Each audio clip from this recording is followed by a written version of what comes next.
fantastike dhe shumë profesionale. Do ta me një qetësi jashtëzakonshme të gazetarit, po me pyetje jashtëzakonisht sfiduese dhe drejt për drejta, cilat masane pronën përgjigje interesante të Kurtit. Ndërsa sa i përket Kurtit, më thoni demagog i lindur, demagog i vërtet, një mjeshtër i luftës hibride,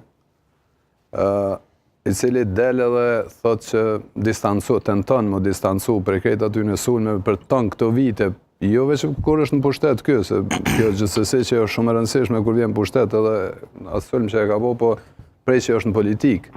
Ton ato sulme që i ka bo ndaj media dhe ndaj secilit medium, cilë të më thoni ka konsideru si kundërshtar një varforme, edhe del sot tenton më distancu për asaj politike, që mendoj që është një përpjekje, një fushat, që në tash të shfrytzu para zgjedhjeve. Ndërsa sa i përket luftës hibride, unë mendoj që luftën hibride e ka instalu kështu në mënyrën më të vrasht mundshme në Kosovë, lëvizja vetëvendosje.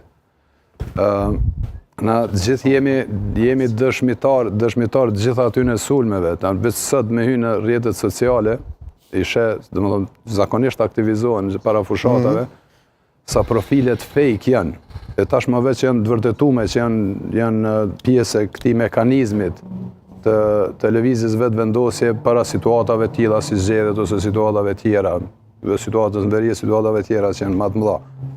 Prandaj e quaj këtë një mjegull dezinformative. Njënë i thejke, thështë që është ka liri të shprehjes, tjetër nënë thejke nuk ka cilësi të shprehjes. Kush është, ku guxoni kryeministri një veni me dalë edhe me boksi vlerësime mas pari? Kryeministri nuk i takon me dalë me thonë ka cilësi ose s'ka cilësi të shprehjes ose të medias ose të profesionalizmit media. Këtë opinion dorë në zamër, këtë opinion thështë ka ndryshuar cilësia medias. Jo, tha nuk ka cilësi shprehjes. Ka ndryshuar shprehjes, por nuk ka cilësi. Më përpara ka pasur ulëm tim sot ka opinion. Demagog i lindur një kryeministri tash. Po kur ti një demagog i lindur, është një demagog i vërtet. Është një rans, më të thonë kështu më shkurt, është çfarë? Çdo ka menduar cilësinë që po është e vërtet kjo që tha Fidani, që tha kanë rru strategjinë, nuk e ka, domethënë shqiptashun edhe ai ka vendos me shku me një gjuhë pak më të butë, për shkak se unë mendoj që aty në 9 muajve ka arrit me krijuar dilemën që opozita ka pas faj për krejt këto procese që kanë ndodhur, e cilat ky nuk deshti me bë qeverinë.